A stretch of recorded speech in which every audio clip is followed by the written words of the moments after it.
Cheran Academy is a failed business. Marketing பண்ண தெரியாம கையில இருக்கிற காசு ஃபுல்லா போய் அதுக்கப்புறம் abruptly க்ளோஸ் பண்ண ஒரு கம்பெனி தான் Cheran Academy. அது வந்து சோஷியல் மீடியால ஹிட் ஆயிருச்சு. But basically it's a failed business. Grand Royal டூர்ஸோட பயணம் பண்ணுங்க. இடங்களும் புதுசு, கிடைவுகளும் புதுசு. அனுஜ் ஸ்டைல்ஸ் ரகங்கள் பலவிதம் ஒவ்வொன்றும் உலகத்தரம். JNN Institute of Engineering Chennai. Join CSE, AINDS, Cyber Security, Real Estate Design, MBA and more. Counseling code 1126. Medway Hospitals வழங்கும் Behind Books மொத்தமழை powered by Dr. Srivarma Oil தரும் Ayurveda. Chennai first ever solo concert in Chennai VGP Golden Beach Resort நடக்க போது. உங்க டிக்கெட்களை இப்பவே book பண்ணுங்க. ஆனா business பண்ணனும் முடிவு எடுத்துட்டோம். அந்த பிசினஸ் வர்க் ஆகல. அப்ப வேற பிசினஸ் பண்ணலாம். ஆனா நிறைய பேர் இந்த முடிவு எடுக்க மாட்டாங்க. ஏன் தெரியுமா? நம்ம தோத்துட்டா மத்தவங்க நம்மள பத்தி என்ன நினைப்பாங்கன்ற பயம் தான் பெருசா இருக்கும். ஆக்சுவலா அவங்க உங்களை பத்தி நினைக்கல. நம்ம தான் அவங்க நினைக்கறாங்கன்னு நினைச்சிட்டு இருக்கோம். டிஜிட்டல் மார்க்கெட்டிங்ல கோடி கோடியா சம்பாதிக்கிறவங்க இருக்காங்க.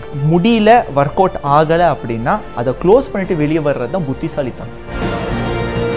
ஒரே நாளையில நான் எல்லாம் நினைச்சா எல்லா மிஷினும் பேங்க்ல லோன் போட்டு எல்லா மிஷினும் ஒரே நாளில் கொண்டு வந்து இறக்கி போட்டுருக்கலாம். ஆனால் ஒன்றொன்னா கற்றுக்கிட்டு நான் வாங்கும்பொழுது அது ஃபுல்லாகவே எனக்கு தெரியுது. எல்லா மிஷினை பற்றியும் தெரியுது. இது எப்படி நம்ம யூஸ் பண்ணிக்கணும், எப்படி யூஸ் பண்ணக்கூடாது அப்படிங்கிறதெல்லாம் தெரியுது. ஆளும் வளரணும், அறிவும்.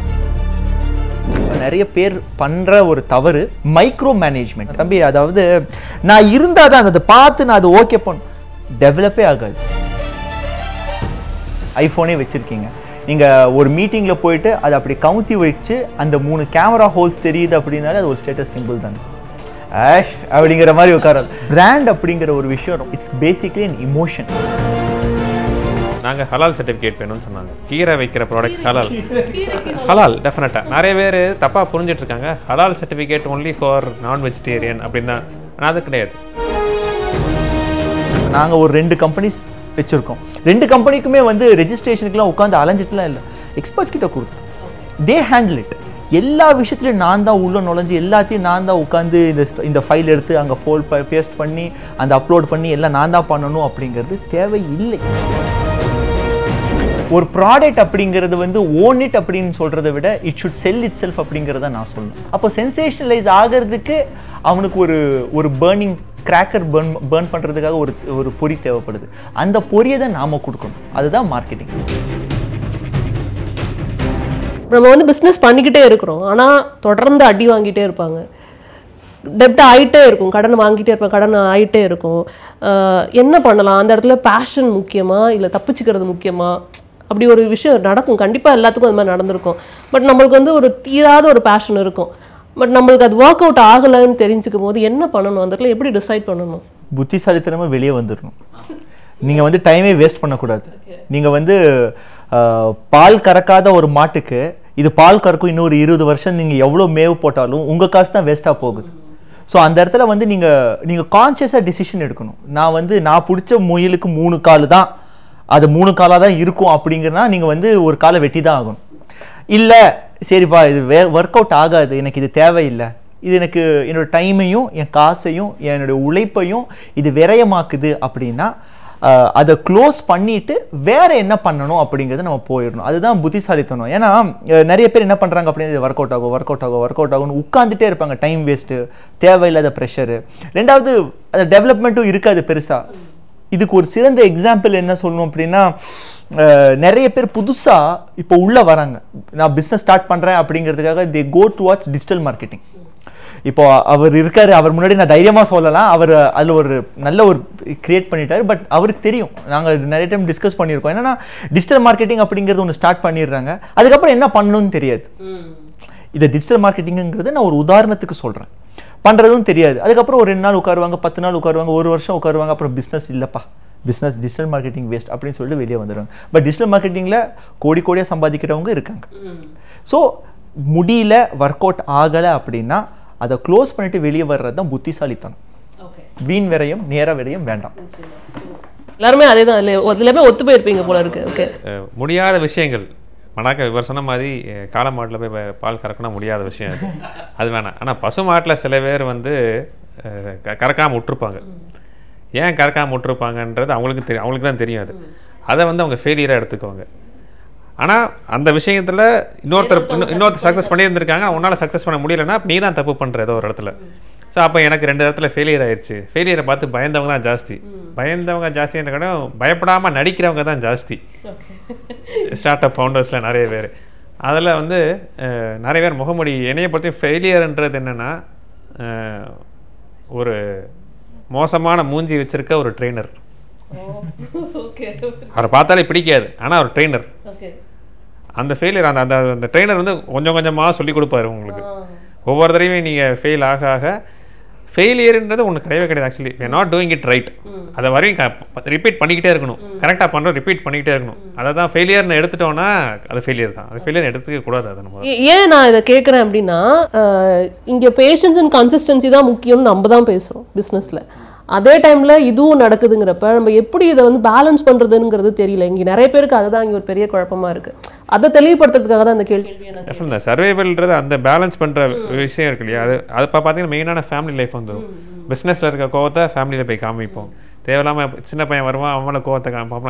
அந்த இதை இங்கே காமிச்சிருக்கோம். ஸோ இந்த சர்வைவல் பார்ட் பேலன்ஸையாக கொண்டு போகணும்.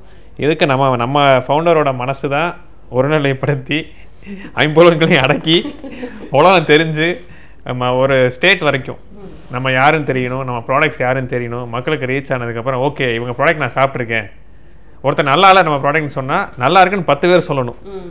அப்போ நீங்கள் சரியாக பயன்படுத்தலை. எங்கே நான் கொடுக்குற டிப்ஸுப்பே வந்து நிறைய பேர் என்ன வெண்ணி தண்ணி மாதிரி இருக்குன்னு நிறைய பேர் சொல்லியிருக்காங்க. நீ எப்படி யூஸ் பண்ணீங்கன்னு சொல்லுங்கள் அப்படின்னு கேட்கும் போது டிப்ஸு உள்ளே போடுவேன். தண்ணி வந்து ஒரு 1/2 லிட்டர் தண்ணி ஊற்றுவேன். தண்ணி வரமாட்டேங்குது. அப்போ தண்ணியாக தாங்க, வெண்ணி தண்ணியாக தான் மாறுங்க. அது நீங்கள் ஊற்றுறது 150 ml மட்டும் யூஸ் பண்ணால் போதும். அப்போ தான் கரெக்டான ஃபார்முலேஷன் இருக்கும், உங்களுக்கு கரெக்டான டேஸ்ட் கிடைக்கும், ப்ரோட்டீன் அப்சார்ப்ஷன் எல்லாமே கரெக்டாக இருக்கும், மெட்டபாலிசம் இன்க்ரீஸ் ஆகும். இது எல்லாமே சொன்னதுக்கப்புறம் தான். ஸோ இதை வந்து நான் சொல்ல மாட்டேன், முன்னாடி நான் சொல்லுவேன். இப்போ என்னோட கமெண்ட்டில் இருக்க இந்த 10 பேருமே சொல்லிடுவாங்க என்கிட்ட வந்து. ஸோ இந்த சப்ஜெக்ட் வந்து நம்ம ஃபவுண்டர்ஸ்க்கு வந்து டெஃபினட்டாக தெரிஞ்சிருக்கணும். தெரிய வந்துடும் அது ஆட்டோமேட்டிக்காக. இனிஷியல் டயத்தில் தெரிய கொஞ்சம் கஷ்டப்படும், அப்புறம் நம்ம இருக்க கூட்டமே நம்மளை தள்ளிட்டு வந்துடுவாங்க. ஓகே, 2 விஷயம் இருக்குங்க. ஒன்று வந்து ரிஸ்க் அப்பிடைட். நம்மளால் எந்த அளவுக்கு ரிஸ்க் தாங்க முடியும் அது நமக்கு தெரிஞ்சிருக்கணும். ஒரு அளவுக்கு தாண்டி போகுதுன்னா ஆக்சுவலாக பிஸ்னஸை குவிட் பண்ணிட்டு வேலைக்கு போகிறது நல்லது. For now at least. திருப்பி எழுந்து நிற்கிற வரைக்கும். ஏன்னா அந்த பிஸ்னஸ் ஒர்க் ஆகலை, ஆனால் பிஸ்னஸ் பண்ணணும்னு முடிவு எடுத்துட்டோம். அப்போ வேறு பிஸ்னஸ் பண்ணலாம். பட் கொஞ்ச நாள் போகட்டும். பட் ஆனால் நிறைய பேர் இந்த முடிவு எடுக்க மாட்டாங்க. ஏன் தெரியுமா? நிறைய பேர் அவங்க தோத்துட்டா நம்ம தோத்துருவோமோன்ற பயத்தை விட நம்ம தோத்துட்டா மற்றவங்க நம்மளை பற்றி என்ன நினைப்பாங்கன்ற பயம் தான் பெருசாக இருக்கும். நம்ம திருப்பி வேலைக்கு போய்ட்டு நம்மளை பற்றி என்ன நினைப்பாங்க அப்படின்னு தான். ஆக்சுவலாக அவங்கள பற்றி நினைக்கல, நம்ம தான் அவங்க நினைக்கிறாங்கன்னு நினச்சிட்டு இருக்கோம்.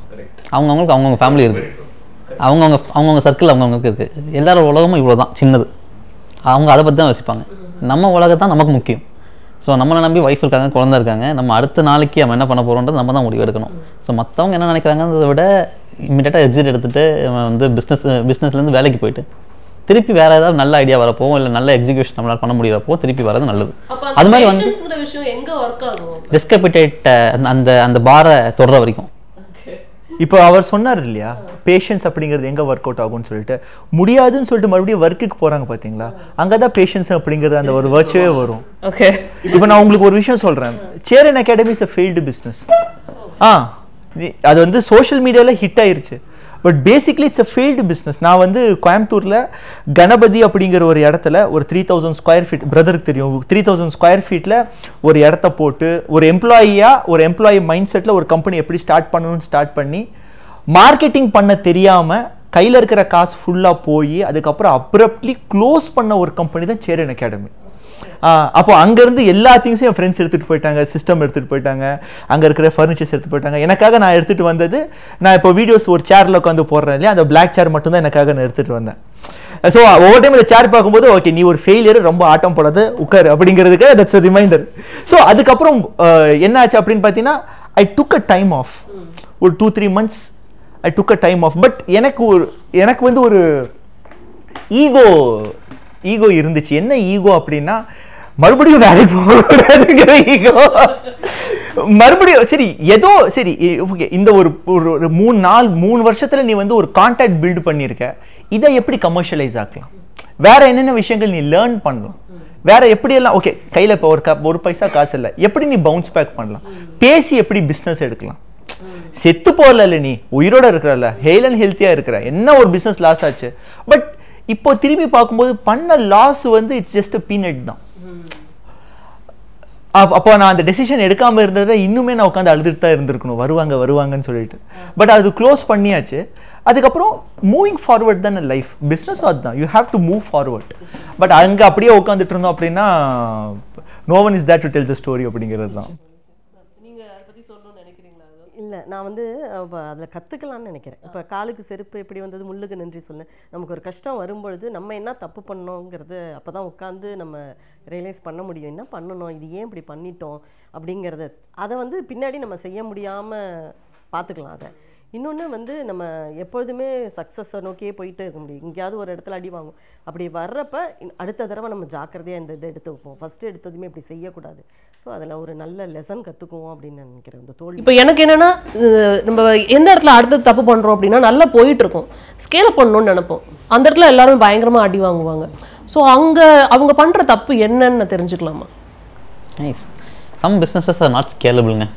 அது முதல்ல அவங்களுக்கு தெரியணும்.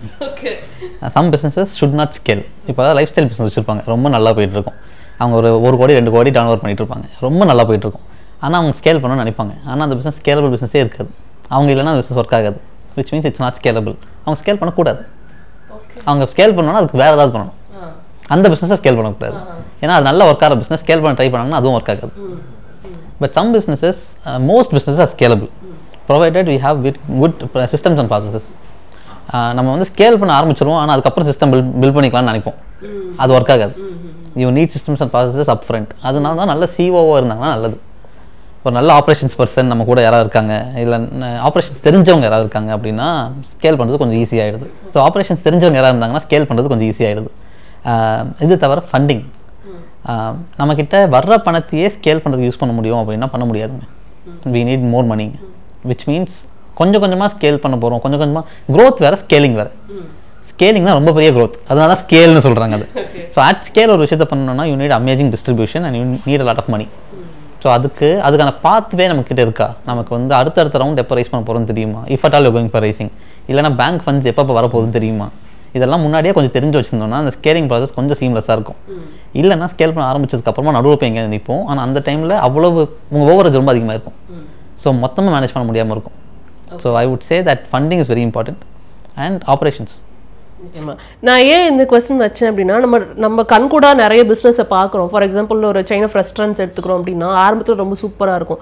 அட் ஒரு பாயிண்ட்ல வந்து ரொம்ப சேச்சுரேட் ஆயிருப்பாங்க. நம்மளே போக மாட்டோம், அவாய்ட் பண்ணுவோம். ஸோ அவங்க எங்கே தப்பு பண்ணாங்க அப்படின்னு சும்மா வெளிலேருந்து நம்ம ஒரு லேமன் பாயிண்ட் ஆஃப் வியூ வந்து யோசிக்கும் போது தோணும். அடாப்ட் ஆகிருக்க மாட்டாங்க. மேஜர்லி அடாப்டிங் தான். மேஜர்லி அடாப்ட் ஆகிருக்க மாட்டாங்க. இப்போது 90s யூஸ் பண்ண ஒரு சோப் ஃபார்முலா இப்போ ஒர்க் அவுட் ஆகுமானா ஆகாது. ஸோ அடாப்டபிலிட்டி அப்படிங்கிறது ரொம்ப முக்கியமான விஷயம். ஸ்கேலிங்கில் நம்ம கவனிக்க வேண்டிய ஒரு முக்கியமான விஷயம் என்னென்னா, ஸ்டெபிலைஸ் அண்ட் ஸ்கேல் அப்படின்னு சொல்லுவாங்க. ஸ்டெப் ஃபார்மேட்டில் ஸ்கேல் அப் ஆகணும். க்ரோத் அப்படிங்கிறது அப்படி தான் இருக்கும். ஒரு படி மாதிரி க்ரோத் இருக்கணும். ஒரு இடத்துல க்ரோத் ஆகணும். We should stabilise and then grow. அப்போ விழுகும்போது மறுபடியும் இங்கே தான் விழுவோம், கீழே ஸ்டார்ட் பாயிண்ட்டுக்கு வர மாட்டோம். நிறைய பேர் என்ன பண்ணுவாங்கன்னா ஸ்ட்ரெயிட்டாக இப்படி போயிடணும் அப்படின்னு நினைப்பாங்க. அப்படி போகும்போது என்னன்னா விழுகும்போது மறுபடியும் ஸோ ஸ்டெபிலைசேஷன், ப்ரீத்திங், ரெக்யூப்பரேஷன், டெவலப்மெண்ட்டுக்கு நம்ம டைம் கொடுக்கணும். இன்னொரு முக்கியமான விஷயம், நிறைய பேர் பண்ணுற ஒரு தவறு மைக்ரோ மேனேஜ்மெண்ட். நான் இல்லைன்னா இந்த ஒர்க் நடக்காது, நான் இருக்கணும். நான் அது என்னன்னு தெரியல தம்பி. நாங்கள் இப்போ நிறைய கம்பெனிஸ்க்கு we are into sales consulting.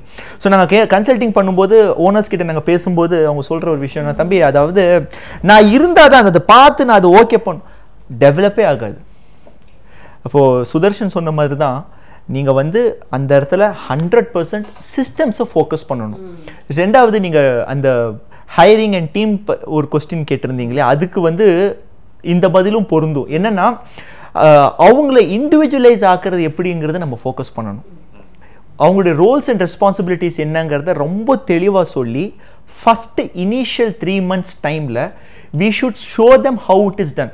ஓ பண்ணு அப்படிங்கிற மாதிரி இல்லாமல் இது இப்படி தான் பண்ணணும், இதெல்லாம் இப்படி பண்ணணும், நீ பண்ணு, நான் பார்க்குறேன், ஏதாவது ஒன்றுனா நீ என்கிட்ட வா, I am there to see, I am there to support and I am watching you. Not in a negative வே. நீங்கள் நல்லா தெரிஞ்சுக்கோங்க, நான் வந்து நீ இப்போ பார்த்துட்டு இருக்கேன் தம்பி, நான் கேமராவில் பார்ப்பேன் அப்படிலாம் கிடையாது. ஐ ஆம் வாட்சிங் you. That means I know what your going through. உனக்கு என்ன பிரச்சனைங்கிறது எனக்கு தெரியும், நீ என்ன கடந்து போயிட்டு இருக்கேங்கிறது எனக்கு தெரியும். அதனால் நீ இதை பண்ணு, பிரச்சனைனா மட்டும் என்கிட்ட வா, சும்மாலாம் ஓடிட்டு வந்துட்டு இருக்காது. ஏன்னா எனக்கும் ஒர்க் இருக்குது. ஜெர்மன் டெக்னிக் தான். அதே மாதிரி 1 month உட்காந்து அவங்கள பார்க்க வேண்டியது நம்மளோட கடமை. அவங்க செட் ஆகிற வரைக்கும் உனக்கு என்ன பிரச்சனை இருக்குது, என்ன இஷ்யூஸ் இருக்குது, என்ன சேலஞ்சஸ் ஃபேஸ் இருக்குது, இல்லை சார் எந்த பிரச்சனையும் இல்லை, அப்போ இது ஏன் முடிக்கல, அப்போதான் அவன் ஓப்பன் அப் ஆவான். அவன் ஓப்பன் அப் ஆகும்போது தான் அவனை நம்பி நம்ம ஒரு சில விஷயங்கள் கொடுக்க முடியும். நான் தான் உட்காந்து பார்ப்பேன் எல்லாம் என்னை தாண்டி தான் போகணும் அப்படின்னா ஸ்கேலபிலிட்டிங்கிறது நடக்கவே நடக்காது. அது நம்ம மறந்துடணும். ஏன்னா நான் செத்துட்டேன்னு வச்சுக்கோங்க, ஒரு ஆக்சிடென்ட்ல செத்துட்டேன் அப்படின்னா அந்த கம்பெனி அடுத்து என்ன ஆகும்? அதுதான் இப்போ நான் ஒரு ஆக்சிடென்ட்ல இறந்துட்டேன், அப்போ என் கம்பெனிக்கு என்ன ஆகும்? கம்பெனிஸ் அப்படிங்கிறது ஒரு சில கம்பெனிஸ் ஒரு விஷன் எப்படி இருக்கணும்னா நாம இல்லைன்னா கூட ஒரு ஒர்க் அவுட் ஆகும். இப்போ கூகுளோட ஃபவுண்டர் யாருங்கிறது நம்ம கேட்டோம்னா ஓரளவுக்கு நம்ம சொல்லலாம், ஃபேஸ்புக்கு நம்ம சொல்லலாம்.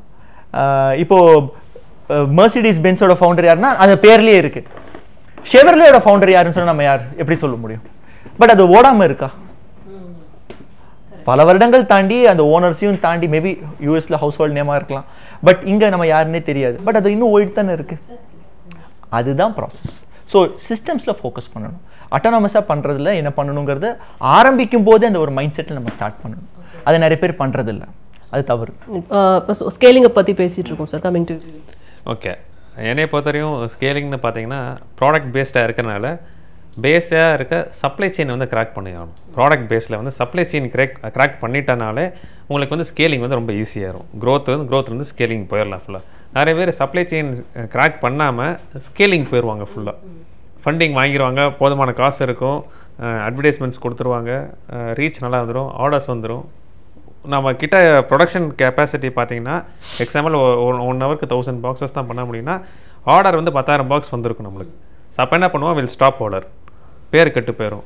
திருப்பி இதில் என்ன பண்ணுவோம், எக்ஸஸ் மேன் பவரை போட்டு குவாலிட்டி இல்லாத ப்ராடக்ட்ஸை திரும்பி கொடுக்கும்போது ஸ்டாப் ஆகிடும். ஸோ ப்ராடக்ட் பேஸ்டை பொறுத்த வரைக்கும் சப்ளை செயினை கிராக் பண்ணி ஆகணும். அண்ட் நம்பர் 2 வந்து ஹுசேன் சொன்ன மாதிரி அடாப்ட் ஆகணும். இப்போ ஆக்சுவலி நான் ஹார்வர்டில் ஒரு கோர்ஸ் பண்ணேன். அதில் வந்துட்டு ஒரு கேஸ் ஸ்டடி, பிளாக் பஸ்டர்னு சொல்லி ஒரு கம்பெனி யூஎஸில், மிகப்பெரிய கம்பெனி. இனிஷியலாக வந்து அவங்க சிடிஸ்லாம் வந்து ரன் பண்ணிகிட்டு இருந்தாங்க. ஃபுல்லாக கேம்ஸ் இருக்கும், கேம்ஸ் விளாடுவாங்க, சிடிஸ் மூவி எங்கேனாலும் யூஎஸ் ஃபுல்லாக அனுப்புவாங்க, எல்லா பின்கோடுக்கு அனுப்புவாங்க. They had 10,000 physical stores literally. 2000 பீரியட்லனா அவ்வளோ பெரிய கம்பெனி அவங்க ஃபுல்லாக. அப்போ வந்து ஒரு படம் பார்க்கணும், அவங்கள்ட்ட சிடி வாங்கணும், ரெண்ட்டுக்கு வாங்கணும், அந்த மாதிரி இருந்துச்சு. அப்போ நெட்ஃப்ளிக்ஸ் உள்ளே வந்தாங்க. ஸோ அவங்க இக்னோர் பண்ணாங்க. ஸோ இந்த மார்க்கெட்டை it is called disruptive strategy.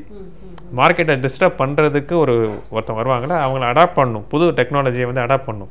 எப்படி வந்து இப்போ நீங்கள் கேட்ட கேள்வியும், ஒரு ரெஸ்டாரண்ட் போகிறோம், சாப்பிட்றோம், ஃபுட்டு பிடிக்காமல் போயிடுது, பழைய ரெஸ்டாரண்ட் இருந்தாலும் ஒரு சேச்சுரேஷன் பாயிண்ட் வந்துடும். அப்படி இருக்கக்கூடாது. இப்போ நம்மளுக்கு என்ன டேஸ்ட் பிடிக்குது, அந்த டேஸ்ட்டுக்கு ஏற்ற மாதிரி மாற்றிருந்தா ரெஸ்டாரண்ட் ஓடி இருந்திருக்கும். அதே மாதிரி அவங்க பிளாக் பஸ்டர்ஸ் அவங்க பண்ணலை. நெட்ஃப்ளிக்ஸை சும்மா ஒரு மஷ்ரூம் மாதிரி பார்த்து விட்டாங்க. அவங்க என்ன பண்ண, நெட்ஃப்ளிக்ஸ் வந்து க்ளவுட்லேயே கொடுத்துட்டாங்க. நீங்கள் எதுவுமே வாங்க வேண்டாம், சப்ஸ்கிரிப்ஷன் கொடுங்க, உங்களுக்கு வீட்டிலே இந்த ஓடிடி பாருங்கள், இப்போ வரையும் சக்ஸஸ்ஃபுல்லாக இருக்குது. இப்படியே கொஞ்சம் கொஞ்சமாக போய் 2009 10,000 ஸ்டோருமே கடைசி ஃபிசிக்கல் ஸ்டோரை லாக் பண்ணி பேங்க்ரப்ட் ஆனாங்க பிளாக் பஸ்டர். அவ்வளோ பெரிய $1 பில்லியன் கம்பெனி அவங்க ஃபுல். ஸோ இதுக்குன்னு அடாப்ட் பண்ணணும். ஸ்கேலிங்கில் அடாப்ஷன் வந்து ரொம்ப ரொம்ப முக்கியம். எவ்வளோக்கெவ்வளோ நான் ஈஸியாக அடாப்ட் பண்ணி நான் அதுக்கேற்ற மாதிரி மக்களுக்கு தேவையான நீட்ஸ் நம்ம ஃபுல்ஃபில் பண்ணுறோமோ ஸ்கேலிங் வந்து ரொம்ப ஈஸியாக நடக்கும். இப்போ நீங்கள் உங்களோட வீடியோ ஒன்று பார்த்தப்ப எனக்கு சில விஷயங்கள் தோணுச்சு. நான் வந்து இப்போ இவ்வளோ பெருசாக வளர்ந்துருக்கேன்னா நான் நிறைய சம்பாரிச்சிருக்கேன் அப்படின்னா இல்லை, நான் சம்பாரிச்சதெல்லாம் இன்வெஸ்ட் பண்ணிக்கிட்டே தான் இருக்கேன் அப்படிங்கிற ஒரு விஷயத்த சொன்னீங்க. அப்படிங்கிறப்ப நீங்கள் நிறையா ஸ்கேல் பண்ணியிருக்கீங்கிற மாதிரி தான் எனக்கு தெரிஞ்சிச்சு. அது எப்படி அந்த தைரியம் வந்தது, அது எப்படி நீங்கள் ஸ்டெப் பண்ணீங்கன்னு தெரிஞ்சுக்கலாம். என்னோட ஐடியாங்கிறது என்னுடைய குழந்தை மாதிரி. நான் வந்து பிஸ்னஸ் கொண்டு வந்துட்டேன். அது ஒரே நாளையில மறுநாளே காலேஜ் போகணும் அப்படின்னாக்கா அது முடியாது. இந்த குழந்தை வளர வளர நம்மளும் அது கூடவே வளர்றோம். அப்பதான் கத்துக்கிறோம். நான் 4 பொருள்ல ஆரம்பிச்சேன், இன்னைக்கு 64 பொருள் இருக்குன்னா மெல்ல மெல்ல வளர்ந்ததுனால கஸ்டமர் கேட்குறாங்க, இது ரோஸ்மேரி இருக்கா உங்ககிட்ட? அப்பதான் எனக்கு தெரியும் அதெல்லாம் இருக்கா அப்படின்னு. நான் போய் அதை பார்த்து அதை அப்புறம் கற்றுட்டு அதுக்கப்புறம் அதை மார்க்கெட் இப்படி மெல்ல மெல்ல நடந்ததுனால எங்களுக்கு வந்து அடித்தளம் ஸ்ட்ராங்காக இருக்குது. இப்போ சார் சொன்னப்பல நாங்கள் இருந்தாலும் இல்லைனாலும் அங்கே நடக்கும், வேலை நடக்கும். ஏன்னா 3 லேயரில் வச்சுப்போம். நான் சொன்னேன்னாக்கா கேட்டுட்டு அவங்க இன்னொரு ஒரு 10 பேர்கிட்ட அவங்க கன்வே பண்ணிடுவாங்க, இன்னைக்கு இந்த வேலையெல்லாம் நடக்கணும். இல்லை நானே இருந்து எல்லாமே நானே பார்க்கணும் அப்படின்னாக்கா இதெல்லாம் சிஸ்டம் பில்ட் பண்ணிவிட்டு நம்ம அப்படியே மெதுவாக அடுத்தடுத்து என்ன செய்யலாம், அடுத்த ப்ராடக்ட் என்ன பண்ணலாம் அப்படிங்கிறதுக்காக நாங்கள் ஒதுங்கிடுறோம். இந்த மெதுவாக வளர்றதுக்கு இப்போ 9 வருஷம் ஆயிடுச்சு. இப்போ தான் நமக்கு வந்து அந்த வளர்ச்சி தெரியுது. கொஞ்சம் மெல்ல மெல்ல வரும் பொழுது ஒவ்வொரு மிஷினரியாக வாங்கி போட ஆரம்பித்தோம். இது கஷ்டமாக இருக்குது, இதை எடுப்போம், அவங்களுக்கு அறியறது கஷ்டமாக இருக்குது, ஸோ அந்த மிஷின் ஒரே நாளையில் நான் நினச்சா எல்லா மிஷினும் பேங்க்கில் லோன் போட்டு எல்லா மிஷினும் ஒரே நாளில் கொண்டு வந்து இறக்கி போட்டுருக்கலாம். ஆனால் அதை பற்றிலாம் எனக்கு தெரியாது. ஆனால் ஒன்றும் நான் கற்றுக்கிட்டு நான் வாங்கும்பொழுது அது ஃபுல்லாகவே எனக்கு தெரியுது. எல்லா மிஷினை பற்றியும் தெரியுது. இதை எப்படி நம்ம யூஸ் பண்ணிக்கணும், எப்படி யூஸ் பண்ணக்கூடாது அப்படிங்கிறதெல்லாம் தெரியுது. ஆளும் வளரணும், அறிவும் வளரணும். அதான் அவர் சொன்னார், பிஃபோர் ஸ்கேல் அப் பண்ணுறதுக்கு முன்னாடி சிஸ்டம் தெரியணும். அதுதான், அது மாதிரி வளர்றப்ப தான் வளர்ச்சியாக இருக்கும். இல்லாட்டி ஒரே நாளையில் நான் லோன் வாங்கி 28 லட்சம் லோன் வாங்கி பெரிய ஃபேக்ட்ரியை கட்டி 10 மிஷினை வாங்கி போட்டு உட்காந்துருந்தோன்னா அது வந்து நல்லா வளர முடியாது. அந்த ஃபவுண்டேஷன் கரெக்டாக இருந்தது. மெதுவாக வளர்ந்தோம். இந்த மெதுவாக வளர்ந்து இப்போ கொஞ்சம் வந்துட்டோம். அப்படிங்கிறப்ப அந்த வளர்ச்சி வந்து சந்தோஷமா இருக்கு. நான் ஒரு பெரிய பிராண்ட் ஆகுது. பில்டிங் எ பிராண்ட், அது வந்து அது வந்து எமோஷனா இல்லை எப்படி அதை எப்படி கனெக்ட் பண்ணிக்கலாம்? பில்டிங் எ பிராண்ட் அப்படிங்கிறது இந்த ஃபைனல் நோட் அதை பற்றி பேசி முடிக்கலாம்னு நினைக்கிறேன். பிராண்ட் இஸ் அ மைண்ட் செட்டுங்க. நம்மளை எப்படி பார்க்குறோமோ அப்படி தான் கொஞ்ச நாள் கழிச்சு உலகம் நம்மளை பார்க்கும். நம்ம முதல்ல இருந்தே கரெக்டாக பார்க்க ஆரம்பிச்சிட்டோம்னா உலகத்துக்கு நம்ம மெசேஜிங் கரெக்டாக போய் சேர்ந்துடும். பட் நம்ம மைண்டே டவுட் நிறையா இருந்ததுன்னா அந்த டவுட்டும் அந்த மக்கள் கன்சீவ் பண்ணுறதும் அப்படி தான் ஒரு டவுட்டாகவே கன்சீவ் பண்ணுவாங்க நம்மளை. ஸோ நம்ம அந்த முக்கியமாக அந்த ஃபவுண்டர் அந்த பிராண்டை பற்றி எப்படி கன்சீவ் பண்ணுறாங்க, அந்த கம்பெனியை அவங்க எப்படி பார்க்குறாங்கன்றதை வச்சு தான் இது எல்லாமே இருக்குது. ஏன்னா messaging is only inside out, it's never out side. நீங்கள் உலகத்துலேருந்து வெளியேருந்து யாரும் சொல்ல போகிறது இல்லை நீங்கள் ஒரு பிராண்ட் அப்படின்னு சொல்லிட்டு. நம்மளே முதல்ல சொல்லிட்டு இருக்க வேண்டியது தான். முதல்ல நம்ம நம்பணும். அப்புறம் நம்ம கொஞ்சம் கொஞ்சமாக சொல்ல ஆரம்பிப்போம். கொஞ்சம் வருஷம் கழிச்சு நம்ம யூசர்ஸ் கன்சியூமர்ஸாக சொல்ல ஆரம்பிப்பாங்க. அப்புறம் உலகமே சொல்லும். ஸோ அது அப்படி தான் வரப்போகுது.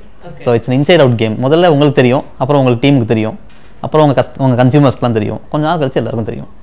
நிச்சயமா. ஸோ நீங்கள் சொல்லுங்கள். அதுதான் கரெக்டு. ஏன்னா ஃபஸ்ட்டு நான் ஒரு ப்ராடக்ட் கொடுக்க ரொம்ப பயந்தேன்.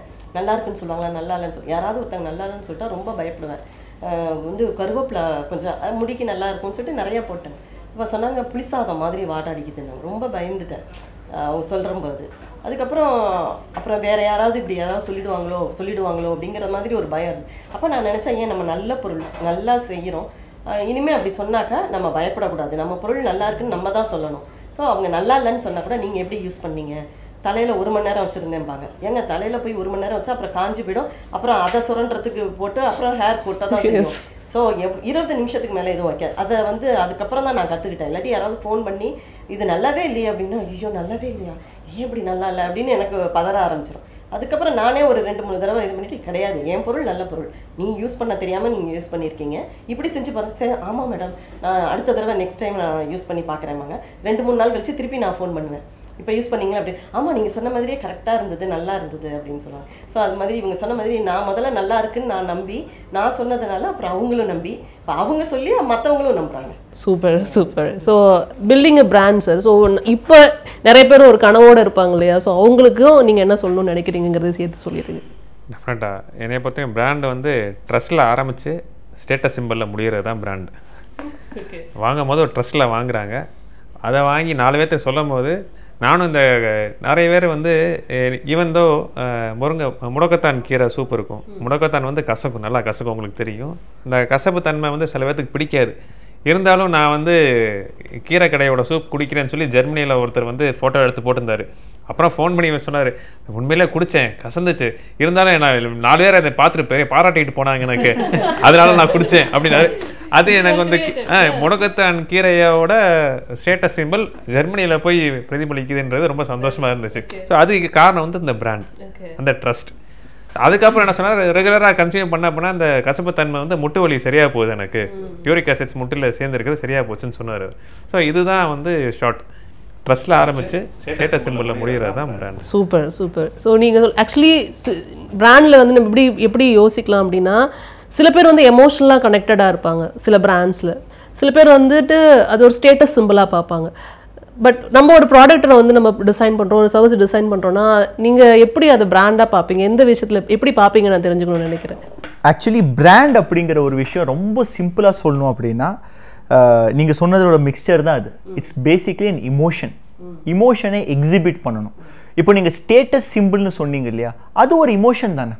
இப்போ ஃபார் எக்ஸாம்பிள் நீங்கள் ஒரு ஃபோன் வச்சுருக்கீங்க, ஐஃபோனே வச்சுருக்கீங்க, நீங்கள் ஒரு மீட்டிங்கில் போயிட்டு அதை அப்படி கவுத்தி வச்சு அந்த 3 கேமரா ஹோல்ஸ் தெரியுது அப்படின்னாலே அது ஒரு ஸ்டேட்டஸ் சிம்பிள் தானே. அப்படிங்கிற மாதிரி உட்காராது. That itself is an emotion. அப்போது அந்த இடத்துல அவன் சக்சீட் ஆனானா அப்படின்னா அதை அவன் கமர்ஷியலைஸ் பண்ணானா 100% பண்ணான். நான் சொல்கிறது புரியுதுங்களா உங்களுக்கு? ஸோ பிராண்ட் அப்படிங்கிறது உங்களுடைய ப்ராடக்ட் ஆர் உங்களுடைய சர்வீஸ் எந்த இமோஷனை அட்ரஸ் பண்ணுது ஆர் எந்த வழியை போக்குது, அந்த வழி சார்ந்து கதைகளை அமைங்க, மார்க்கெட்டிங் கதைகளை அமைங்க.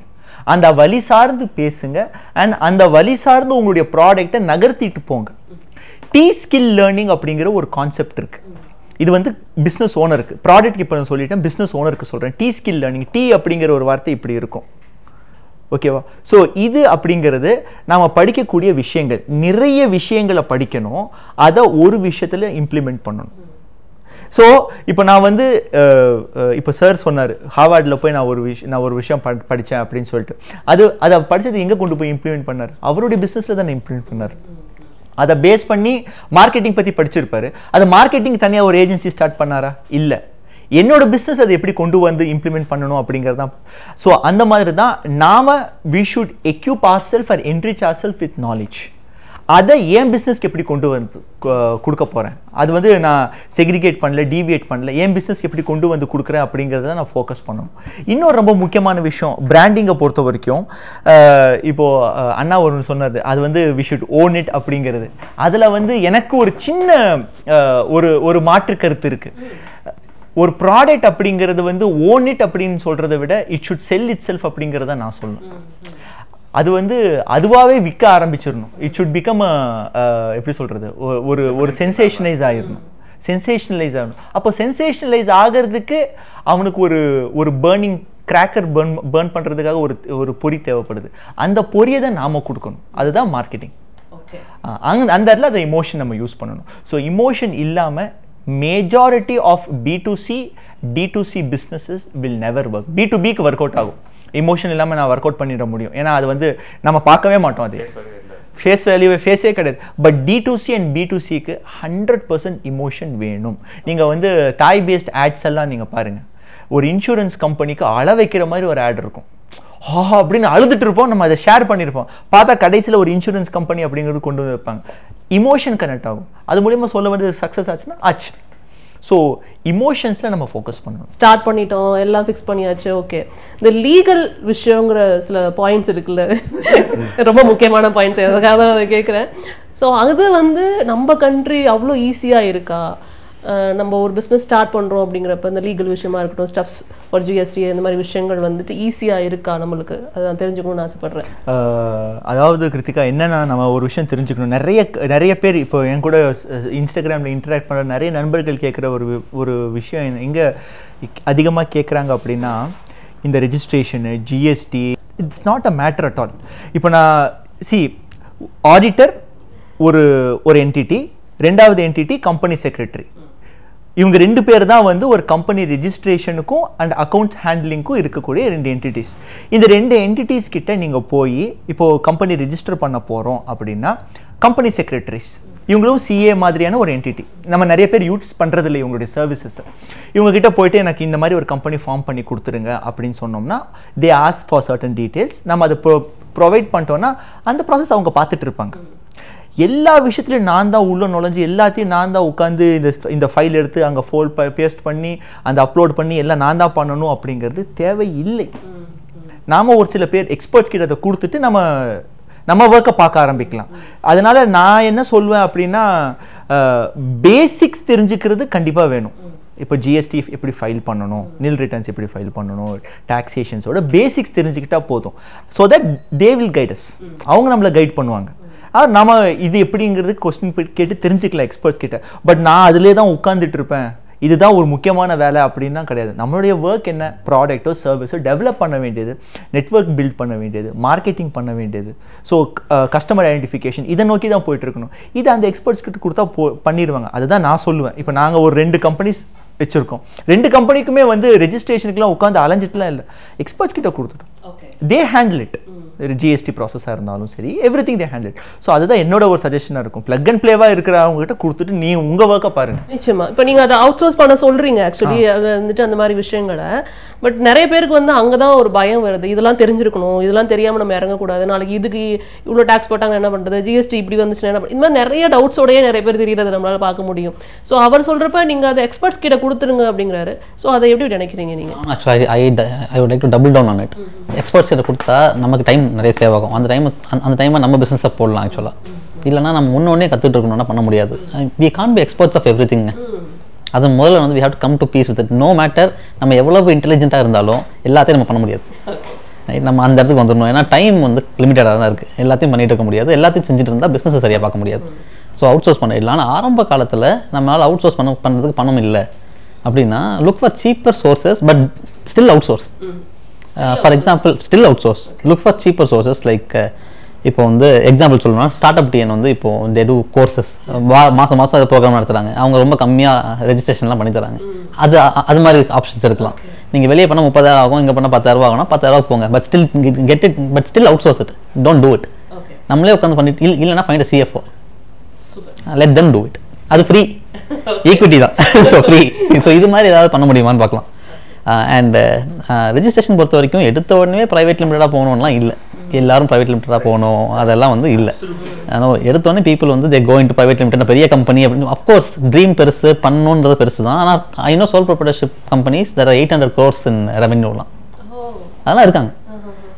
ஏன்னா அவங்களுக்கு they don't want to go outside. நம்ம அவங்க ஈக்விட்டி டெவலப் பண்ண போகிறது இல்லை, ஃபண்ட் ரைஸ் பண்ண போகிறது இல்லை. அவங்க ஃபேமிலி பிஸ்னஸாகவே வச்சுக்க போகிறாங்க. அப்பா பையன் பேரில் எழுதி வச்சுருவார் பிஸ்னஸ். இதே மாதிரி போயிட்டு இருக்க போதுன்னா why would you go for private limited? தேவையே இல்லை. அந்த புரிதல் கொஞ்சம் வரணும் ஆரம்பத்திலேயே. இந்த என்னென்ன டைப்ஸ் ஆஃப் கம்பெனிஸ் இருக்குது அப்படின்றது அதெல்லாம் ஆடிட்டர் தான் ஆக்சுவலாக கைட் பண்ண முடியும். இன்ஃபேக்ட் நிறைய auditors private limited company open பண்ண விட மாட்டாங்க. ஏன்னா அவங்களுக்கும் தலைவலி ஆக்சுவலாக. நிறைய கம்ப்ளைண்ட்ஸ் இருக்குது. ஸோ என்னை பொறுத்த வரைக்கும் வந்து என்னோட முதல் கம்பெனிலாம் வந்து சோல் ப்ரொப்ரைட்டர்ஷிப் தான். இன்னும் சோல் ப்ரொப்ரைட்டர்ஷிப் தான். இன்னொன்று எல்எல்பி தான். We don't have private limited. ஏன்னா ஃபண்ட் ரைஸ் பண்ணுறதுக்கு கோலே இல்லை, அது பிளான்லேயே இல்லை. அது then why would I do it? It's easier இல்லை. நம்ம வந்து கம்ப்ளைண்ட்ஸ் கொஞ்சம் கம்மி, சேஃபாக இருந்துக்கலாம். மோரோவர் செலவு கம்மி. நோ ஃபைலிங்லேருந்து எல்லாத்துலேயும் செலவு கம்மி. அண்ட் எப்போவாது வேணும்னா அப்போ மாற்றிக்கலாம். நோ அதுக்கும் ப்ரொசீஜர் இருக்குது. ஸோ எடுத்தவொடனே பெரிய ரிஸ்க் எடுக்கணும்னு அவசியம் இல்லை. செலவு கொஞ்சம் கம்மியாக வச்சுக்கலாம். இதை நான் I'm not an auditor, but இந்த 10 வருஷம் கோல் இந்த ஜேர்னியில் ஓரளவு தெரிஞ்சு வச்சுருக்கேன். பட் ப்ராப்பர் ஆடிட்டர் கூட உட்காந்து பேசினா இன்னும் கூட நிறைய இன்சைட்ஸ் கிடச்சிரும். நிச்சயமா. அண்ட் நீங்க அதை பத்தி சொல்லணும்னு நினைக்கிறேன். ஏன்னா இந்த மாதிரி ஒரு பண்ணும்போது இந்த மாதிரி விஷயங்கள்லாம் சொல்லுவாங்க, இது பண்ணணும், ரெஜிஸ்டர் பண்ணுங்க, அது பண்ணுங்க. அதெல்லாம் கேட்கும்போது உங்களுக்கு எப்படி இருந்தது ஆக்சுவலா? இல்லை, ஃபர்ஸ்ட் வந்து ஆரம்பிக்கிறப்பயே சொன்னாங்க இந்த உதயம் சர்டிஃபிகேட் வாங்கிட்டீங்களா, ட்ரக் லைசன்ஸ் எடுத்துட்டிங்களா, அதெல்லாம் எனக்கு நான் அதெல்லாம் எடுக்கவே இல்லை. நான் ஃபஸ்ட்டு ஆரம்பிக்கிறப்ப சின்னதாக ஆரம்பித்து அது போயிட்டு இருந்தது. அப்புறம் தான் நான் போய் கேட்டேன், இந்த ட்ரக் லைசன்ஸ் எடுக்கணும், ஆயுஷ் சர்டிஃபிகேட் எடுக்கணும். ஏன்னா இந்த ஸ்கின் அண்ட் ஹேர் கேருங்கிறதுனால ஆயுஷ் சர்டிஃபிகேட் சரி அதெல்லாம் வாங்குறதுக்கு எவ்வளோ ஆகும் அப்படின்னு சொல்லி பார்த்தா 8 லட்ச ரூபா ஆச்சு. அப்போ அவ்வளோ அமௌண்ட்லாம் கிடையாது. அதனால் நான் மெதுவாக உதயம் சர்டிஃபிகேட் மட்டும் வாங்கி வச்சுட்டு இதை ரன் பண்ணிகிட்டே இருந்து கொஞ்சம் அமௌண்ட் அதுக்கப்புறம் நான் ஒவ்வொரு சர்டிஃபிகேட்டாக வாங்கினேன். உதயம் இது ஆயுஷ் சர்டிஃபிகேட் வாங்கினேன், அப்புறம் ட்ரக் லைசன்ஸு இதெல்லாம் அதுக்கப்புறம் வாங்கினேன். அதனால் இப்போ வர்றவங்ககிட்டையும் நான் தான் சொல்லுவேன், எடுத்ததுமே நீங்கள் இந்த சர்டிஃபிகேட்லாம் வாங்கிட்டு நம்ம பிஸ்னஸ் பண்ணணுன்னாக்கா யாராலையுமே பண்ண முடியாது. கேளம்பாக்கத்துக்கு வந்து அலைஞ்சோம் எங்களுக்கு அந்த ட்ரக் லைசன்ஸு இதுக்கெல்லாமே. இப்போ முடிஞ்சுது. ஆனால் அப்போ ஆரம்பித்த காலத்தில் அது முடியலை. இதெல்லாமே 8 லட்ச ரூபா நான் போட்டு இதை செஞ்சு நான் ஒரு பிஸ்னஸ் பண்ணி அப்புறம் வெளியில் வரணுன்னா அது ஒரு பெரிய கஷ்டம். அதனால் நீங்கள் உதயம் சர்டிஃபிகேட் வாங்க, குடிசைத்தோட வீட்டிலேருந்து செய்கிறோம். அதனால் நம்ம வந்து அதை மட்டும் போதும். இது கொஞ்சம் கொடுத்து நம்ம கொஞ்சம் அதில் பணம் சேர்ந்ததுக்கப்புறம் அதை ஒரு ட்ரக் லைசன்ஸோ இல்லை ஆயுஷ் சர்டிஃபிகேட்டோ அதுக்கப்புறம் வாங்கிக்கிங்க அப்படிங்கிறத நான் எல்லாருக்குமே சொல்கிறேன். அதே போல் சார் சொன்னாப்புல நானும் ஆடிட்டர், எனக்கும் ஒன்றுமே தெரியாது. அதனால் ரிட்டர்ன் ஃபைல் பண்ணுறது அது இதுனா நான் பிகாம் படித்த பசங்க இருந்தாங்க, அவங்கள கூப்பிட்டு நீங்கள் இது மாதிரி செய்யுங்கன்னு சொல்லி ஆடிட்டரையும் அவங்களையும் கனெக்ட் பண்ணிவிட்டேன். ஸோ அதனால் ரிட்டர்ன் ஃபைல் பண்ணுறது அது இது எல்லாமே அவங்க பார்த்துக்குவாங்க. நான் வந்து கேட்டுக்குவேன், 6ஆம் தேதிக்குள்ளார முடிச்சிட்டிங்களாப்பா, கொடுத்துட்டிங்களாப்பா, அது மட்டும் தான் எனக்கு தெரியும். அதை செஞ்சு அதை அப்படியே manage. Very nice, very nice sir. ஆக்சுவலாக அவங்க சொல்லிட்டாங்க, இப்போ நிறைய பேருக்கு தடுமாறுறது இந்த மாதிரி எக்ஸ்போஷரே அவங்களுக்கு இருக்காது. ஒரு பிஸ்னஸ் ஸ்டார்ட் பண்ணும்போது நம்மளுக்கு இந்த மாதிரி சர்டிஃபிகேட்ஸ்லாம் வேணுங்கிற எக்ஸ்போஷரே நிறைய பேருக்கு இருக்காது. ஸோ நீங்கள் ஆரம்பிக்கும் போது அப்படி என்ன மாதிரி சேலஞ்சஸ் இருந்தது உங்களுக்கு? டெஃபினட்டாக அவங்க சொன்ன மாதிரி எதுக்கு என்ன சர்டிஃபிகேஷன்ஸுக்கு ஒரு லிமிட்டே இல்லை ஆக்சுவலி. அதுவும் மெயினாக வந்து ஃபுட் ப்ராடக்ட்ஸில் ஃபங்க்ஷனல் ஃபுட்ஸ் நாங்கள் பண்ணிகிட்ருக்கோம்னா வேல்யூடட் ப்ராடக்ட்ஸ் பண்ணும்போது அதுக்கு ஒரு சர்டிஃபிகேஷன் லிமிட்டே கிடையாது. நாங்கள் ஹலால் சர்டிஃபிகேட் வேணும்னு சொன்னாங்க.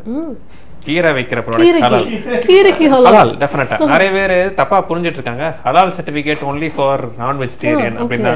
ஆனால் அது கிடையாது. ஹலால் மீன்ஸ் ஹைஜீன், ஹராம்னா ஆப்போசிட், அன்ஹைஜீன். ஒரு ப்ராடக்ட் வந்து யூஏஇ மார்க்கெட்லேயோ மலேசியன் மார்க்கெட்லேயோ போகணுன்னா ஹலால் சர்டிஃபிகேஷன் இருந்தால் மட்டும்தான் உங்களுக்கு உள்ள ப்ராடக்ட்டை எடுத்துக்குவாங்க உங்களுக்கு ஃபுல்லாக ஆத்தென்டிகேட்டட் சோர்சஸில் கரெக்டாக கஸ்டம்ஸ் கிளியரன்ஸ் எல்லாம் பண்ணி போகணுன்னா. ஸோ ஹலால்னா நம்ம ப்ராடக்ட் ரொம்ப க்ளீனாக வச்சிருக்கோம், ஹைஜீனாக ப்ராசஸ் பண்ணுறோன்றது அர்த்தம். அது எனக்கு அப்படி தான் தெரிஞ்சு. நான் கூட என்னங்க ஹலால் சர்டிஃபிகேட் கேட்குறீங்க, நான்வெஜ்ஜே ஆனால் மக்களோட மைண்ட் செட் வந்து ஹலால் சர்டிஃபிகேட் வந்து ஒன்லி ஃபார் நான்வெஜ் இல்லை, பிரியாணி பண்ணால் ஹலால் அப்படின்னா கிடையாது. நானும் அப்படி தான் நினச்சேன் முதல்ல. அதுக்கப்புறம் தான் தெரிஞ்சு ஹலால் மீன்ஸ் ஹைஜீன், ப்ராடக்ட் ஹைஜீனாக இருக்குன்றது ஹலால் சர்டிஃபிகேட். அப்புறம் நான் ஜிஎம்ஓன்னு ஒரு சர்டிஃபிகேட் இருக்கும், அந்த ஜெனட்டிக்கலி மாடிஃபைடு அந்த சீட்ஸ்லாம் எல்லாமே இருக்கிறது ஒரு சர்டிஃபிகேஷன் இருக்கும். வீகன் ப்ராடக்ட்டுங்க ஒரு சர்டிஃபிகேஷன் இருக்கும். தென் ஆர்கானிக் சர்டிஃபிகேட், ஆர்கானிக்கில் நிறைய கிளாஸஸ் இருக்கும் ஃபுல்லாக, நம்மளுக்கே தெரியாது என்ன கிளாஸ் வந்திருக்குன்னு சொல்லி அது ஃபுல்லாக. இது அவங்க சொன்ன மாதிரி டெஃபினட்டாக ஹுசைன் சொன்ன மாதிரி ஆடிட்டர்கிட்ட கொடுத்து எக்ஸ்பர்ட்டை கொடுக்குறது தான் புத்திசாலித்தனம். இல்லாட்டி சில கொஸ்டினுக்கு ஆன்சரே தெரியாது, சில கொஸ்டினே தெரியாது, அந்த மாதிரி வரும். கிராண்ட் ராயல் டூர்ஸோட பயணம் பண்ணுங்க, இடங்களும் புதுசு, நினைவுகளும் புதுசு. அனுஜ் ஸ்டைல்ஸ், ரகங்கள் பலவிதம், ஒவ்வொன்றும் உலகத்தரம். JNN Institute of Engineering, Chennai. Join CSE, AINDS, Cyber Security, Real Estate Design, MBA and more. Counseling code 1126. Medway Hospitals வழங்கும் Behind Books மொத்தமழை. Powered by Dr. Sri Verma, ஆயுள் தரும் Ayurveda. Chennai first ever solo concert in Chennai. VGP Golden Beach Resort நடக்க போது. உங்க டிக்கெட்களை இப்பவே book பண்ணுங்க.